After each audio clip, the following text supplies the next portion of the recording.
And a good afternoon, everyone, and welcome to today's COSIDA Capital One Listening and Leading webinar. This is our fourth in the series. We are pleased to offer a discussion on content creation and idea sharing, how to adapt your content and digital strategies during the COVID-19 pandemic. I'm Nick Guerrero from George Washington University and the chair of the Continuing Ed Committee. We appreciate you joining us today in these difficult times and uncharted times. Before we begin, we'd like to say a quick thank you to our corporate partner, Capital One, presenting sponsor of our Continuing Ed series. As a reminder, the webinar will be posted later today on COSIDA.com and in COSIDA Connect, our membership online community. We also will have this as a podcast, and you'll be able to download it from the services listed on COSIDA.com. And we will place this webinar on our COSIDA YouTube channel as well. Please ask your questions as we want to hear from you, what's on your mind. If you got any comments as well and suggestions, please use the chat box, which you'll find on the right-hand side of the portal. We'll save time during the webinar towards the end and address those questions. Please send them to us now and we'll get to them later. So with us today, we've got a great group, Sean Medeiros from Endicott, Imre Halevi from Harvard, Alex Falk from Manhattanville, and Katie Gwynn Hewitt from Temple. Well, first of all, everyone, thank you for taking some time. I know we're usually on Tuesdays, and we've moved this to Monday just to be able to get those creative minds thinking after what was a holiday weekend. So thanks to everybody for joining us. Thank you. We'll start it with everyone up here on the dais first, and we'll talk a little bit about your messaging and tone. And obviously, in this time, it's a little bit different than if we were back in, what was the old times where you can, post a little bit different, use some other colorful languages for some of your games and some of your recaps.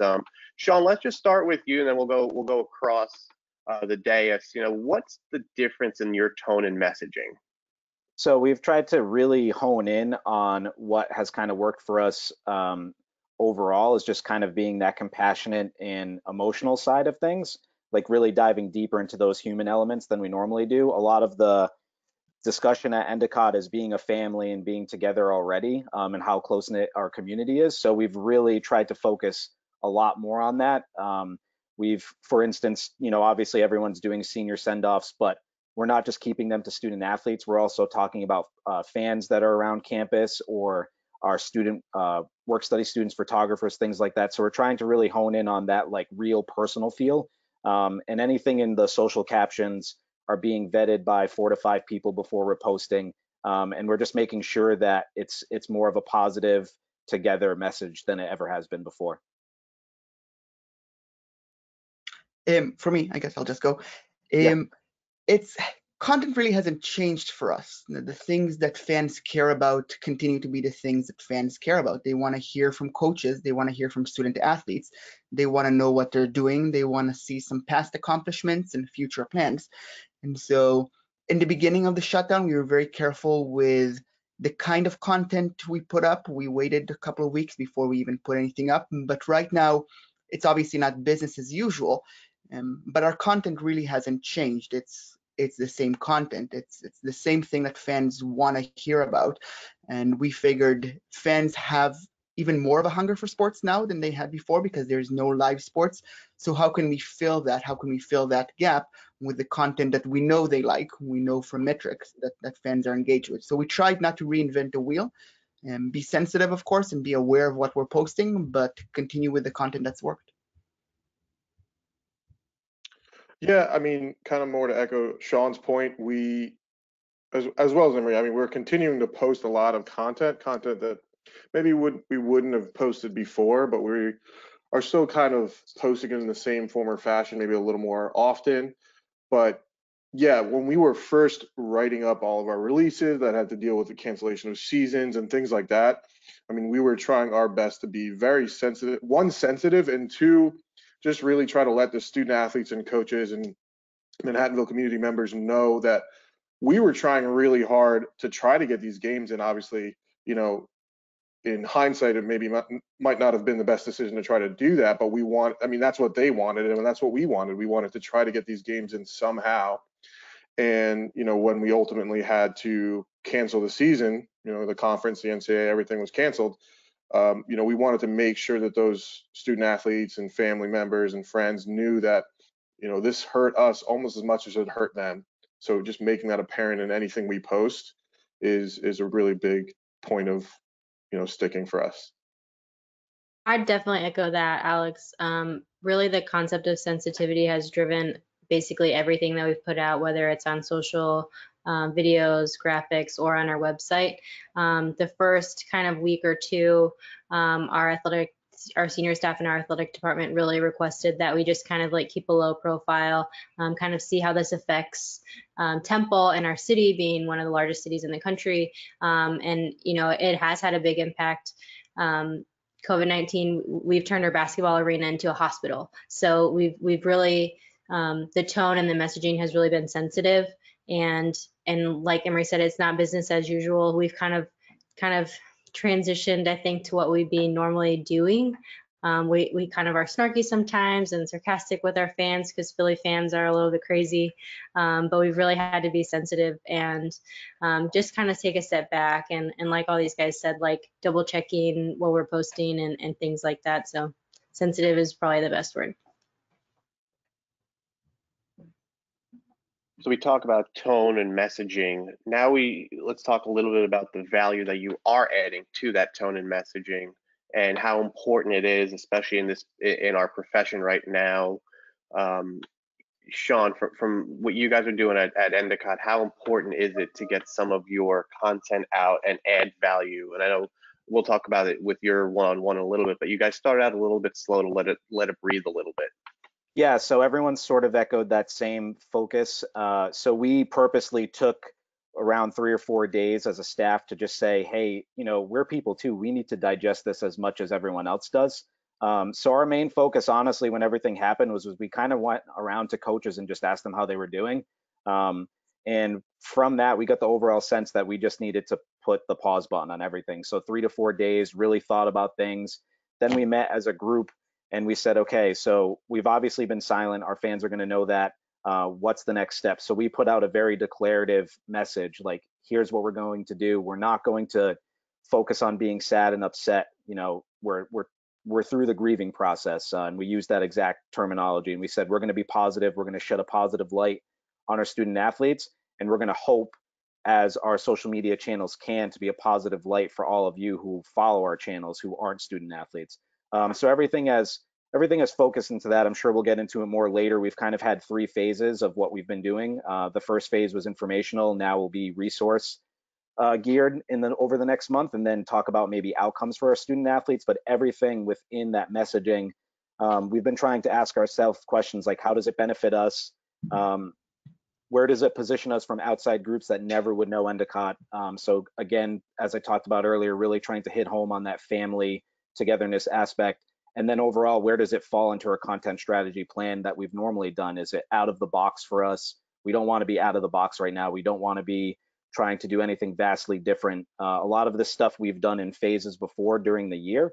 But like I said, you know, we're trying to hit home on those ideals, and then more side of the gratitude, and then just listening to people and their outside voices.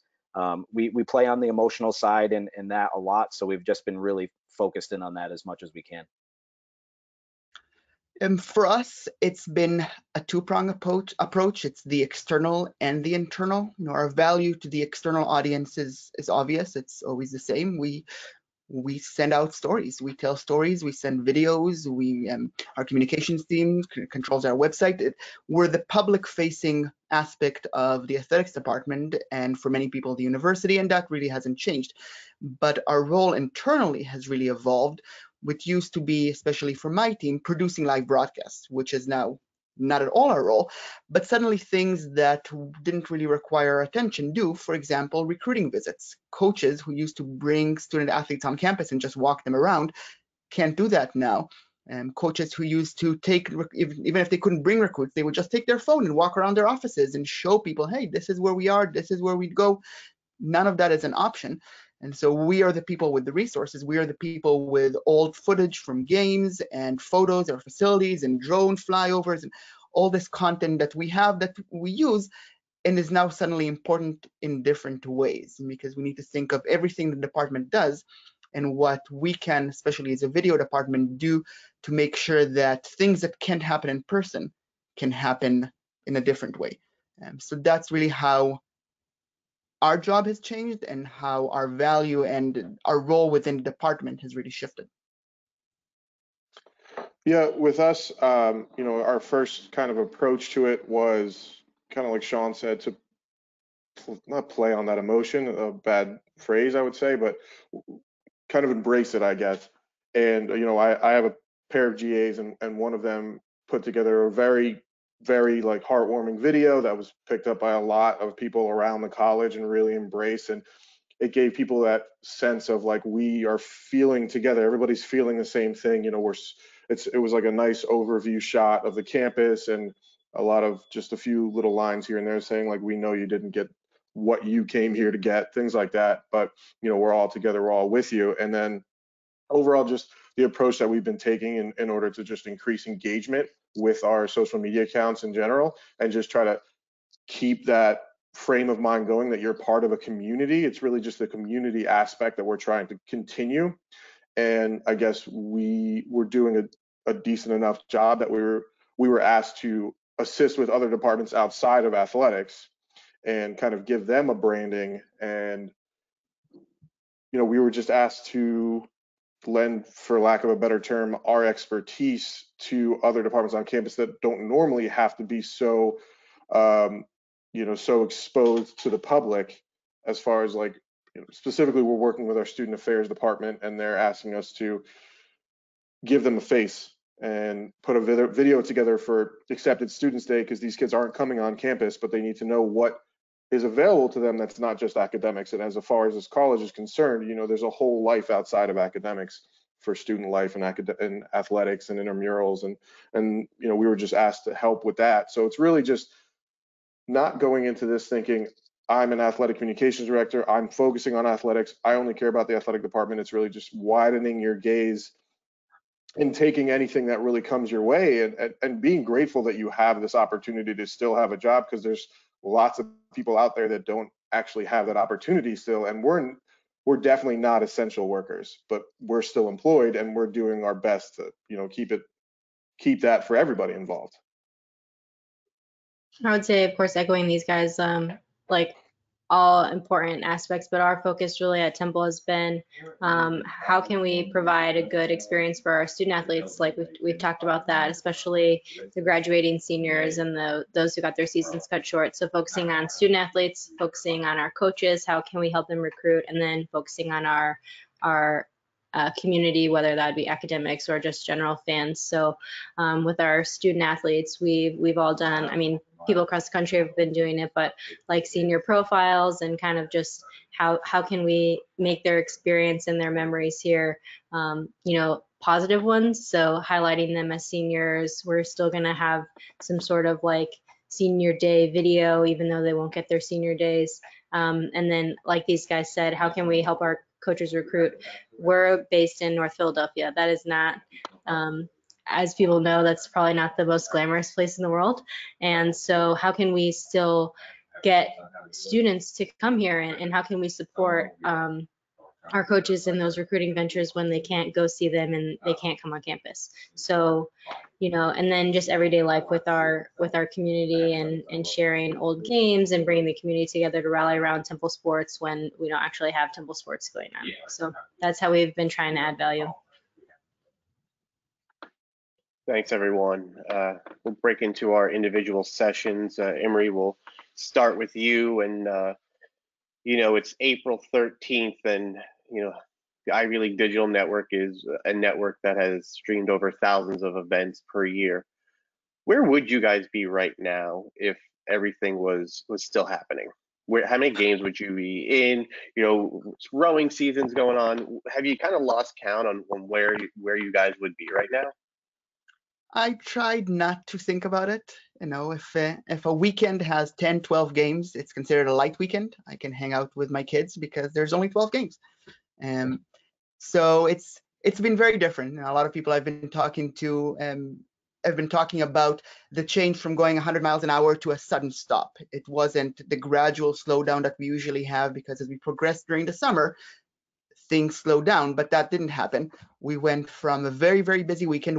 Harvard was going to host the Ivy League basketball tournament the weekend when everything got canceled. And so we were very, very busy and getting ready for everything, and then everything stopped.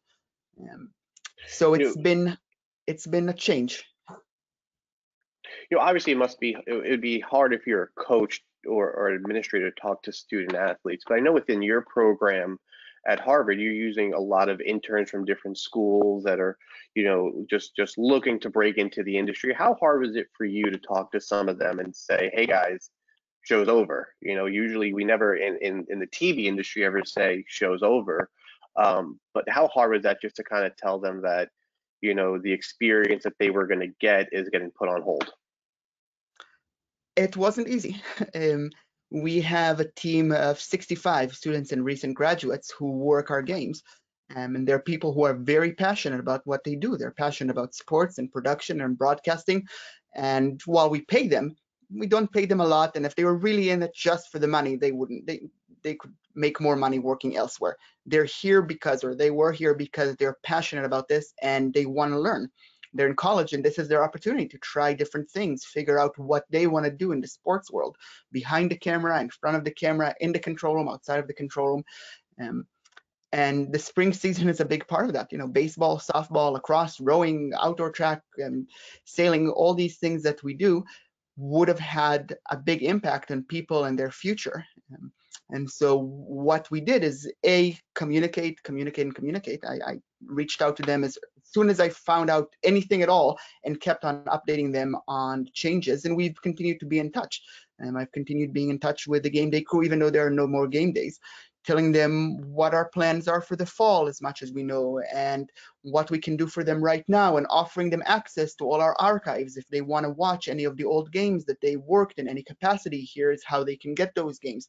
And if they need reference or recommendation letters for future things, or for grad school, or whatever they're going next, I want to make sure they realize that we are still resources for them, even if there are no live games. So that's what we've been doing.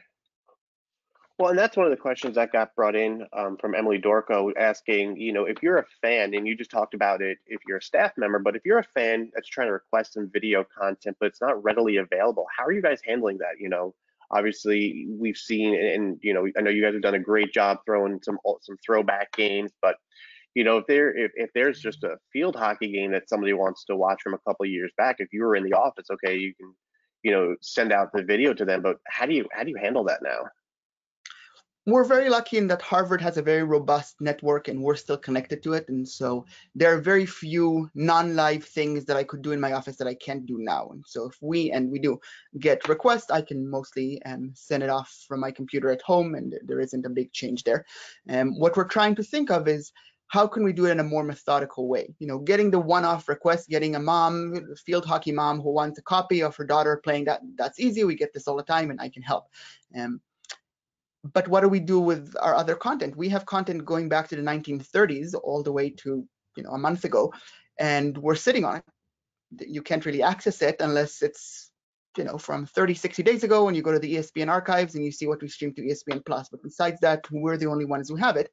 A lot of schools out there have been doing these rebroadcasts, re-airs, showing some of their older games and broadcasting them live so that people can interact, and it's more of appointment programming. We're working on that, and we're looking at some other ways to highlight some of our really, really old stuff, things from the 40s and the 50s, and what makes sense there. Is it just putting content out there and saying, hey, here you are, just sift through it, or incorporating into a more nuanced story, or a more structured calendar? So another question that's come through, and I think everyone talked a little bit about it, but was helping with coaches not being able to get on your campuses. But talk a little bit about how you've helped coaches with recruiting. Has there been discussions about recording or streaming any visual campuses for recruits? I know you check your website and any of your broadcasts, you guys have many bumpers and fly-ins and some of your broadcasts. So a lot of that stuff might even be in the can already that you can just easily send out. Yeah, so it's really evolved. Initially, in the first couple of weeks of this, I was working really closely with their coaches on helping them get their job done remotely. We are, as many SIDs and video people, are the video experts in the department, and everything is done now on Zoom or on FaceTime or on Skype. And so a lot of our coaches had questions about how to continue coaching and how to continue doing their job with remote tools, reaching out to their team, reaching out to recruits within the rules, and what can they do with the tools that we have available from Harvard and just to the general public. So that was really the first couple of weeks, helping the coaches feel out how they can adapt to this new reality. Now it's really about content. Now the questions I'm getting are, can we get access to all our games from 2 years ago so we can start working on quick highlights packages for specific athletes? Can we get flyovers of certain areas of campus so we can show potential recruits? Can we get access to games so we can break them down with our team and use, Zoom has these telestration tools so you can pause a video and then draw on it and say, well, this is what you should have done here and there. These are things that are easy to do for us, especially with the resources we have, and it's our job to help our coaches and really make everything available to them. Me sitting on thousands and thousands of video reels does no one any good. We need to make sure that at the very least our coaches have access to it so that they can use it to what they see is the best use. So obviously part of our title for this is idea sharing. You've been known as one of the brainchilds of college athletics broadcasting. What ideas do you have for someone who may just be sitting there saying, how do I make a video when I'm not in the office? We don't have games. If you're a small one-man shop or a small school, what ideas do you have for some of those people? Okay, so I'm not sure who I'm talking to, but if I can share my screen, that would be helpful. If someone can give me access to that. Oh, look at that. Stand by, everyone. Show my screen. Okay, I'm guessing you can see my screen now. This is a quick playlist that I just pulled together some of our recent videos from YouTube, just to show examples of what we did. We had a series that started in the fall called Meet the Crimson Coaches, which is basically an interview with each of our coaches talking about how they got to where they are, not about the current season or anything, but why are they a coach and how did they get to their field. Initially, when we did these in the fall, it was us going out with cameras and lights and microphones and making sure that we have the best video possible as we're interviewing the coaches. We've obviously moved away from that. This is Devin, she's our women's lacrosse coach, and my crew did this interview with her using Zoom. You can tell that she's looking down. We're working with coaches on moving cameras to eye level. You can tell that she's at home, but it's still content, and some look better than others. Here is Meet the Coaches with our women's tennis coach, which we worked on right now as well. You can see in a moment, she's, I think, in her kitchen. Well, you can see in her kitchen in a moment, and coloring, lighting could be better. But the thing is, what viewers really care about, what fans really care about, is the content. They care about the stories. If they are fans of Harvard women's tennis, this is what they want. They don't really care that it's slightly too yellow and that it's slightly too fuzzy. That's not their concern. So we've tried to really continue the projects we've been working on and make sure that the content keeps coming. In addition to content that's more specific to the shutdown. So here is a video series we're working on called Crimson Chicken, where we have student athletes film themselves and send videos of what they're up to right now. We've been cropping them square so that we can put them on Instagram and put them on Twitter and Facebook as well and have more of a consistent look. Here's one where we had to help a little bit with sizing. There we go. But it's more about timely specific content that's specific to the environment we're all in, as opposed to content that has to do with series that we already started. During the year, I'll stop sharing my screen now. During the year, we don't have a content calendar. We kind of just roll with the normal schedule of college athletics because there are games on Fridays and Saturdays and sometimes Sundays. And so on Thursdays, we have content that leads up to those things, and Mondays are recaps. And we just go with the normal flow, but these days there's no normal flow. And so we've been much more specific, and we have an actual content calendar, our plan for the week and which videos we're going to release and every day, and make sure that it's spaced out and it makes sense. And that's how we've been a lot more deliberate in what we're releasing. And it's not just about the videos we already have, it's about when does it make sense to release them, and how do we keep fans engaged and interested in everything we do. Now, how important is it to keep the SIDs involved with this? Obviously, you've got a staff that can pretty much self-contain a lot of these videos, editing them, getting them posted. But are you talking with the SIDs about getting specific student athletes and the reason to pick that specific student athlete? Absolutely. So we're kind of in the middle, the way I look at it, and the SIDs are all around, and we're part of the communications team on purpose. We start with the SIDs. Every project idea starts with the SIDs. If we want to interview several student athletes for this Crimson Check-in series, we reach out to the SIDs and say, hey, who do you think from your sport would make sense? Who really is comfortable in front of the camera? Who has some interesting stories? Who would be easy to talk to and helpful? Who knows how to hold the phone sideways so that the video doesn't look weird? Who can we reach out to? So that's the start. Then we take over, we talk to the student athletes, my team films everything, or via Zoom now, and edits everything. And then the release is the SID role as well. They're the ones that have the tone for how we really like to communicate on Twitter versus Facebook versus Instagram, and what kind of language do we like, and how do we like to list links versus how much text do we like. So we want to stay consistent. We don't want to change everything we do just because it's the video team leading some project. And so we start with the SIDs, we finish with the SIDs, and we're there in the middle. Awesome. Thank you, Emery, for taking time to talk to us today. Obviously, I know your love for live production. This must be hard for you and your staff, especially a lot of those resumes that you get on a daily basis of people that wanted to work for you. Absolutely. All right, we'll bring in Katie back in to talk a little bit about what she's doing over at Temple. And Katie, obviously in your first year in Philadelphia, who would have thought that this is, how you kind of end your first season? But talk a little bit about what you and your staff are working on from a content creation, but also, from different marketing aspects to kind of keep people engaged.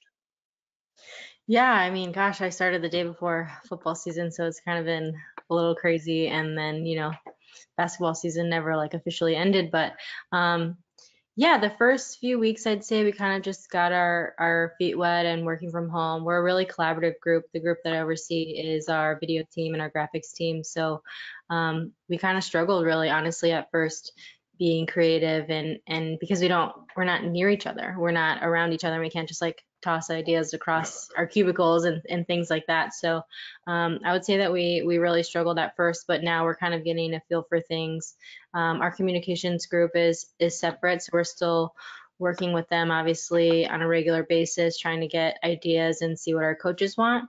But that's really, I think, been the most important thing is what are our coaches looking for at this point? How can we help them recruit? What are the types of messages that they want going on their accounts? And that's really important. We also work with our sport administrators to kind of get a sense for things that we should be pushing for those sports. We're all, direct lines of communication. And then working with our production team, they're airing some older events and games and races and things like that. So how can we support that from a social standpoint? So yeah, there's a lot of things going on. Sometimes it feels like we're all going in like different directions, even though we're not physically going anywhere, but just kind of trying to get our feet under us really still. One of the things that Emery talked about is communicate. I think that's, as an SID, that's kind of what's been ingrained in our brains since day one. But as a leader, what are some of the steps that maybe you've taken or something that you've had to learn since being home on how to communicate with your staff? Are you guys doing, FaceTimes? Are you guys doing Zooms? Like, how are you staying, not to say on top of your staff, but to know that everybody's doing their job? Yeah, we do. We're a Zoom school, so we do Zoom meetings every week. The thing that I've realized really as a manager and especially as a new manager is trying to figure out people's styles and their work styles. And especially now that we don't have we're not in the office for the typical like 9 to 5. I have people on my staff who are much more active at night. I have people on my staff who maybe aren't morning people, kind of things like that. So, and this kind of goes back to adding value, but it's kind of an interesting thing. We started doing like daily logs and how you're spending your time and what exactly you're spending your time on. We use a task management system called Trello. So for the most part, we know what projects everyone's working on. We're just kind of looking for that extra, like how much time are you spending working on? Are you being more productive when you're at home, or are you less productive because it maybe is a little like making you anxious or something like that, or there's more distractions, kind of things. Like I myself, I have a toddler, so sometimes at home I'm less productive. But those are kind of things that in our routine that we're working through, but also, like I said, as a new manager, and I'm trying to get a feel for how people like to be best communicated with. And for some people that's email, for some people that's texting, for some people that's direct phone calls. So that's something that I've kind of had to like really figure out quickly here, not being able to see people in person all the time, which is the way that I like to address people.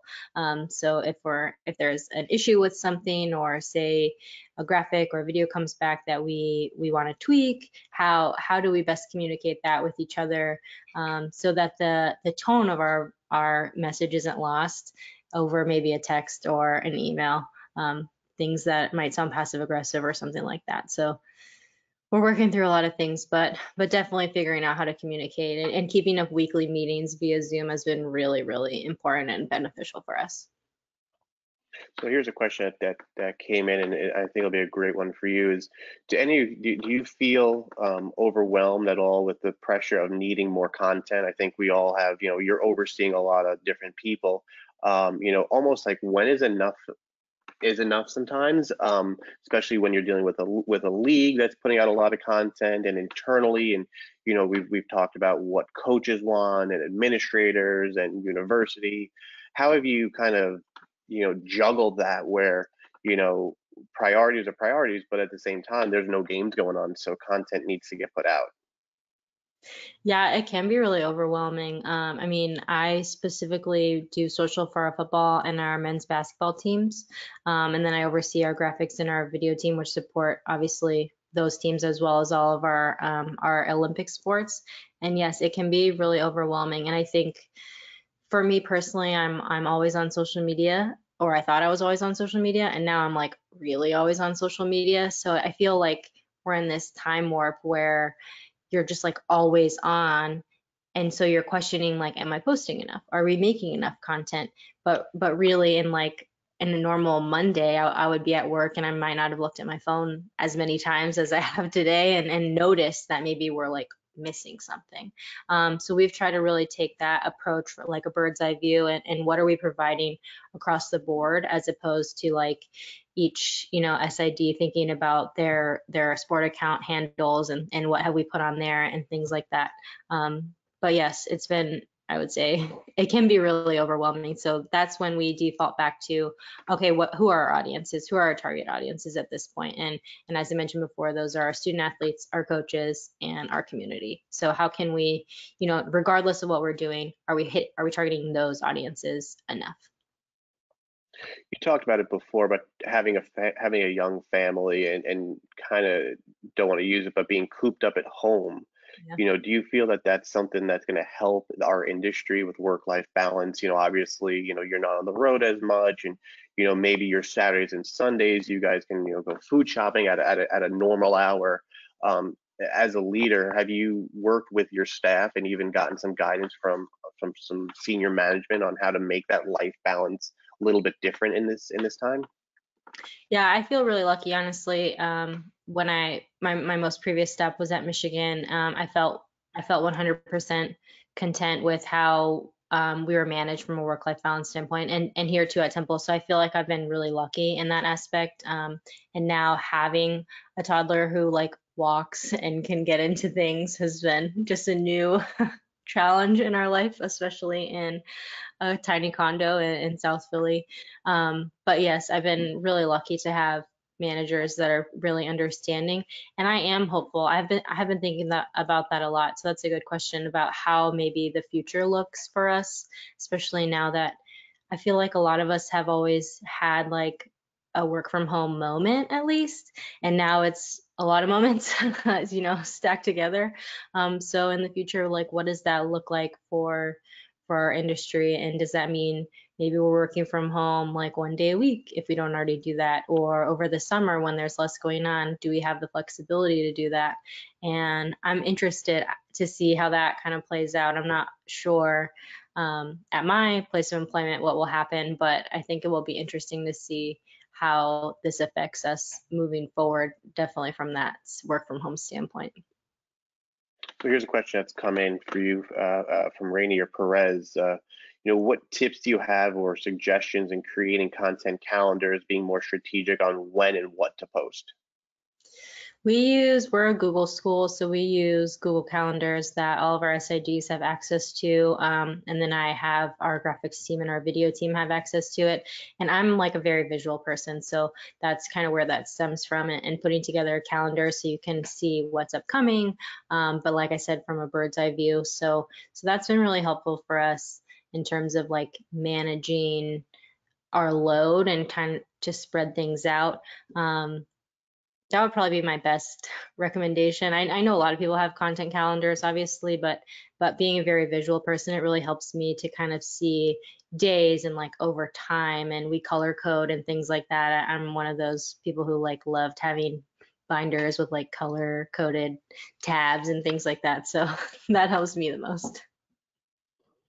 So we're living in the now era where, like we've talked about social, where it's, you have to get your post out now, but have you started thinking about the future? Have you started thinking about your 20 football season? Have you started thinking about, your fall sports and, what you guys as, creative content managers are doing to get those teams prepared? We always, I think like the running joke's always been as an SID, I wish I had enough time for that. I wish I had time. I wish I had time. Or, oh, well, we'll just get it done in the summertime.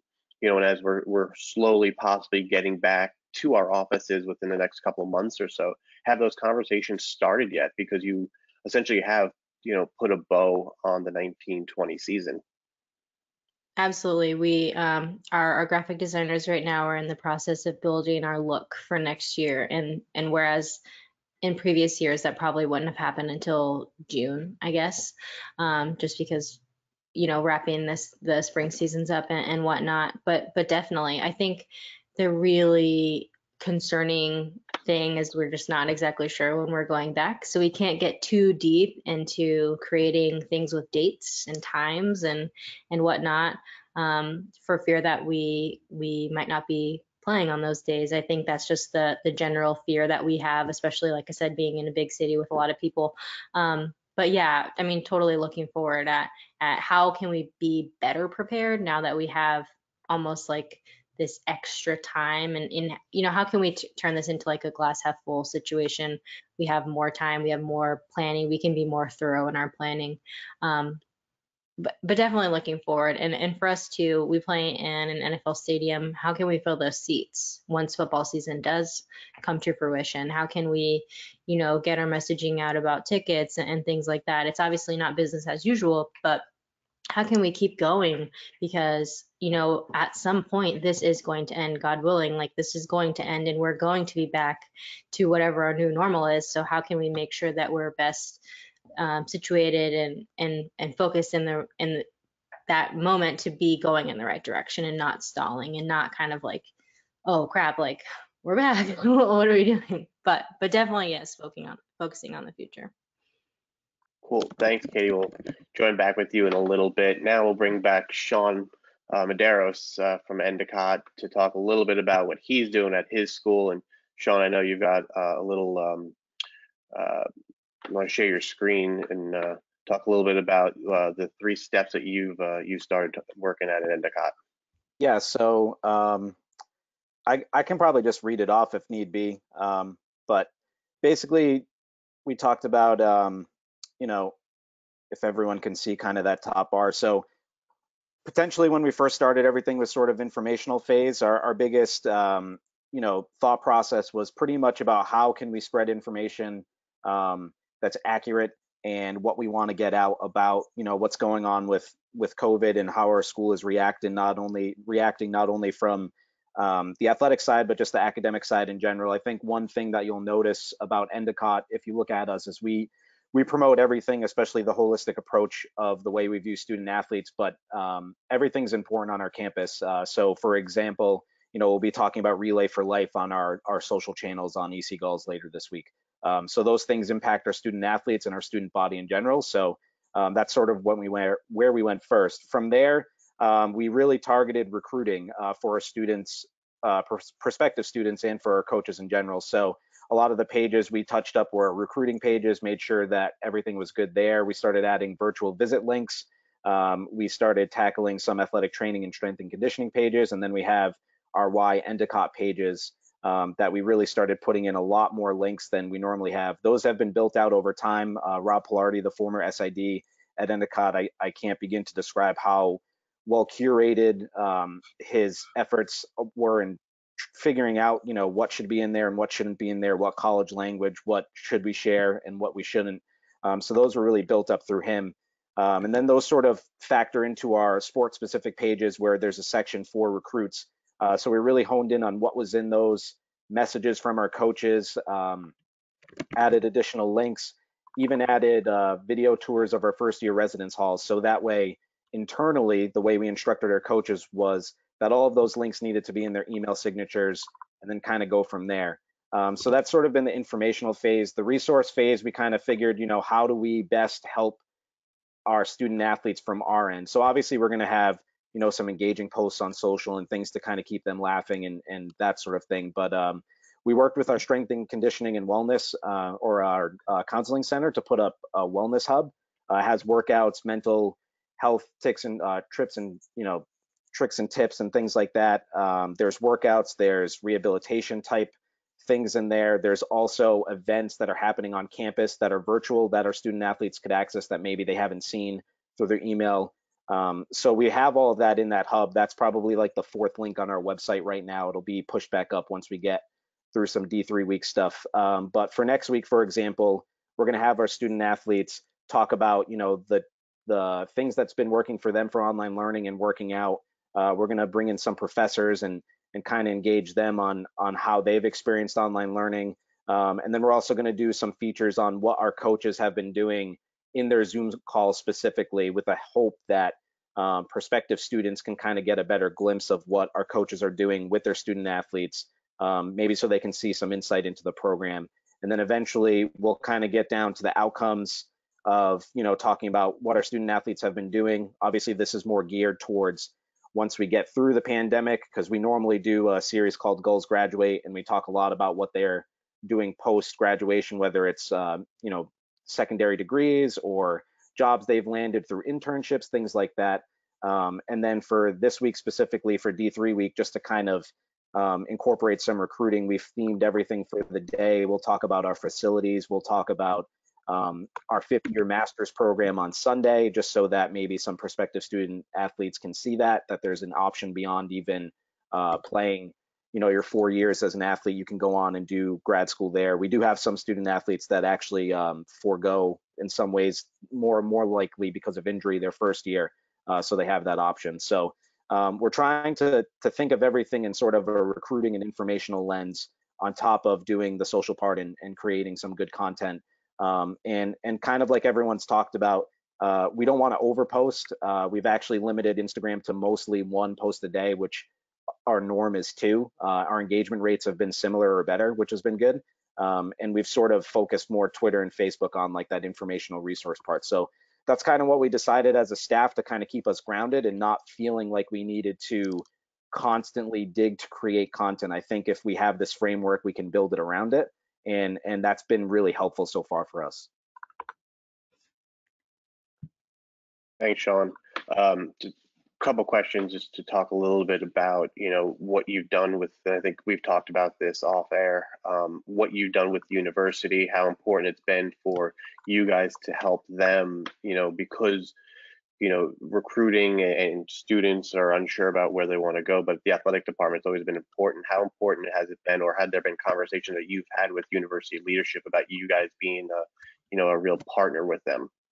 Yeah, so it's interesting to think that we make up 25% of the student body. So there's been good communication about, if we've been pitching stories or have we been focusing on certain things academically within our own literature or social media type posts. So we've been in contact with them. A big thing we've been doing really with them is making sure that we are sharing with them all of the recruits that commit online on social. So we've been doing a really tight job of social listening on that. Our coaches have come into play with that if they get tagged or if they know of anything that's been shared. Our college has been really focused on sharing those stories because they want to build positivity towards the incoming class and know that we're still gonna be there for the students, and we're looking forward to next year. Kind of like we talked about earlier, it's all about moving about the positive side of things. We're not talking about that sad part of the year being over. So that's been huge for the college to share those posts. Basically, anything we share to them, they find a way on social to share it. So it's buying those kids into being an Endicott Gull, sharing their stories. It's been everything from sharing their newspaper articles online, to their personal tweets, to the team tweets. So that's been huge for us. From an admission standpoint, we've just been working with them on stuff that we would normally promote. So Accepted Students Day has come up a few times, throughout the webinar so far. So we were sharing the videos that they created. That first year residence hall video that they had was massive for us to share for our coaches. So I would say every other day there's some form of communication between our group, the admissions office, and or communication. So it's not constant of them saying exactly, hey, we need X, Y, and Z, but it's just that framework of like, okay, what's going on in your world? Can we help a little bit? What have you been doing? And that's been keeping us kind of in line with what they're doing on social, because they have different goals as well. Our school is lucky enough right now to kind of be over enrolling, so they did a big push on study abroad last week. So that may be something we focus on in a couple of weeks to help extend their push. But it's conversations like that are really connecting those three areas. And we report to admissions at our school, so that's just a little bit of a different situation than most. Thanks, Sean, and we'll come back to you in a little bit with some questions. And now we'll bring Alex Falk in to talk a little bit about what's happening at Manhattanville. And Alex, to start it off, when I went and saw your website, and it was one of the websites that I first started working on when I was a grad assistant at Manhattanville, you guys took a different approach to it and put out a splash page that talked about, for all our content, visit our social media. Tell me a little bit about that. Yeah, well, I mean, our website is, as the others have said today, it's a hub for game recaps and game previews and features and things like that. And unfortunately, we don't have any games scheduled. There's nothing to be played. We've recently started a written series for the website to try to increase some content there in general. But we knew as soon as this happened that we were going to have to get creative right away and start creating content for social media, because as I said earlier, the main goal was to just try to continue that feel of Manhattanville community. So we made a splash page. We have a social media directory on our website that was actually kind of outdated because it hadn't really had that many hits and people really weren't going to it. I went through and updated it, made it clean and simple and easy to navigate. And then we made a splash page that just said, looking for content, click here to see our social media directory and go to whatever pages you want to go to. And, there's going to be tons of specific content related on our main @GoValiant accounts. And, I would say that our numbers are up on every single social media account. I think that's out of just kind of the situation we're in, but, it's really drawn engagement and followers to our social media accounts.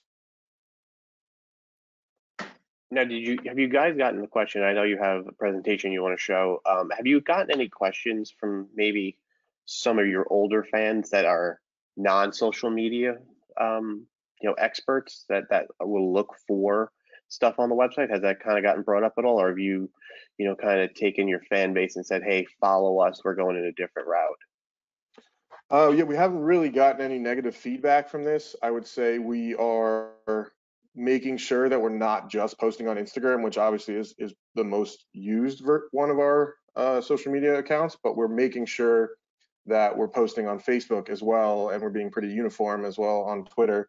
And we're getting a lot of DMs here and there, just like liking this post or sharing this post or what have you. But I think by making sure that the content is pretty uniform across Instagram, Twitter, and Facebook, I would say we're pretty much everybody has one of those at this point. So we haven't really gotten any negative feedback.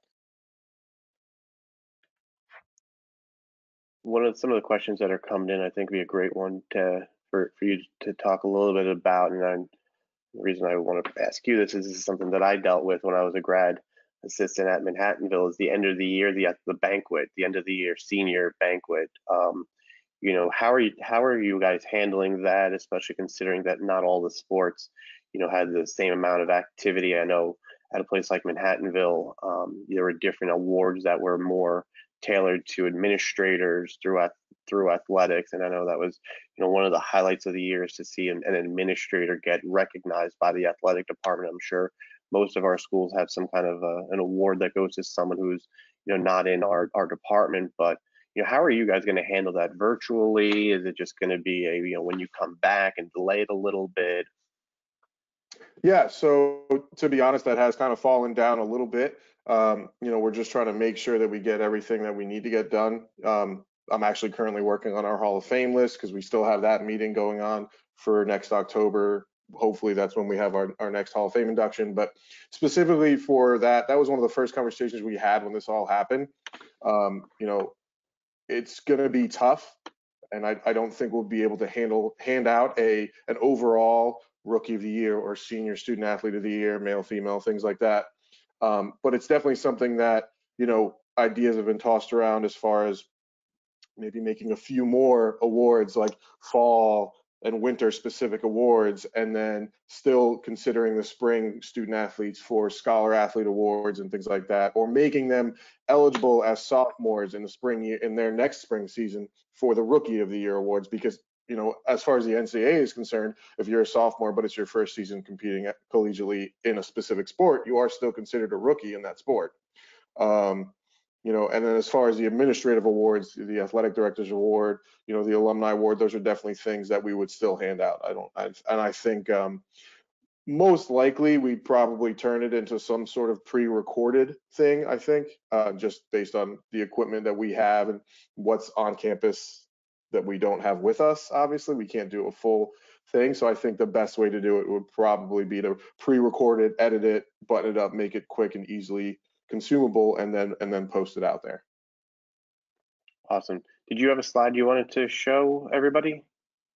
Just like little examples of what's been working for us, I would say. Here we go. So just little examples of what's been working for us. This is that splash page that Nick was referring to. It's obviously has the most clicks of any splash page that we've ever had, and it really just sends them right to it. Different things have been working. Everybody's talked about the senior tributes. We've done a specific thing called the Valiant Stay Home series, where we're trying to feature all of our student athletes. That's our AD son right in the middle there.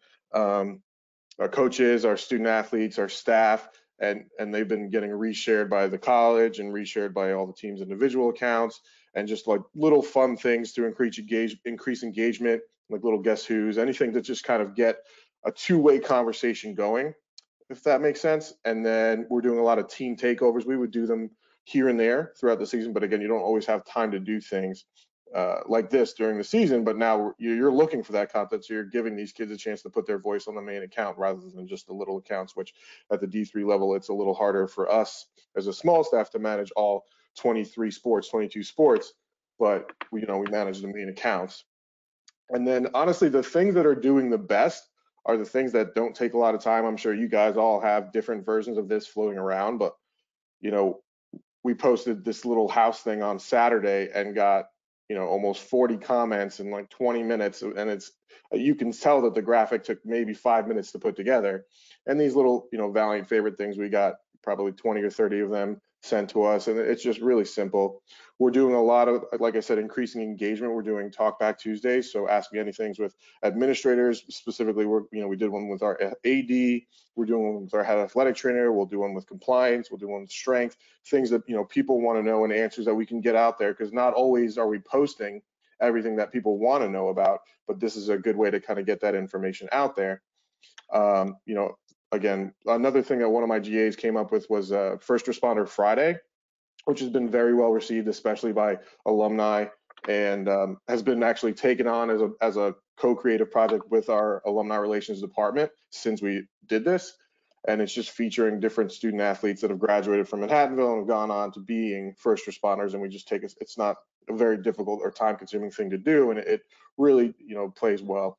And then we're posting those little team trick, team passing videos. Those again are really increasing engagement, a lot of social sharing going on. And then, as I alluded to before, we're trying to get some more written content up on the website, and that includes, we're calling it the Valiant series, and it's kind of like from the student athlete's point of view. It's being written by almost solely our athletic communications interns, as well as a class of sports media students, basically in like the Players Tribune form or fashion. So just getting their voice out there in another way. And specifically we have GA. So I technically am a one-man shop, but I have 2 GAs.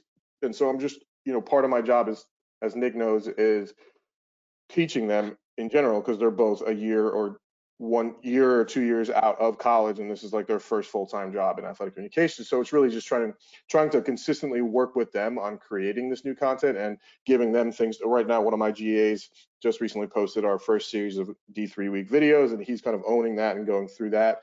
And then you see the screenshot of the To Every Spring Athlete there. That was the video I was alluding to before that one of my other GAs was working on, and just trying to also work on our normal govaliants.com updates that we normally would do, as far as bios and records and things like that. So, obviously there's a time and place for that, and you generally do something like that over the summer. But, if you're trying to hone your skills in some traditional SID skills, I mean, that would be where we would direct them to. And then, as I alluded to before, one big place that we're now spending some time is with student affairs. And, we're currently working on a big video for Accepted Students Day, so they kind of get to know the directors of student affairs and really what student affairs is and what it does for the students outside of academics. So we're just trying to make sure that really these students that are coming in, these prospective students, know what they're getting, the kind of experience they'd be getting, not just in the classroom.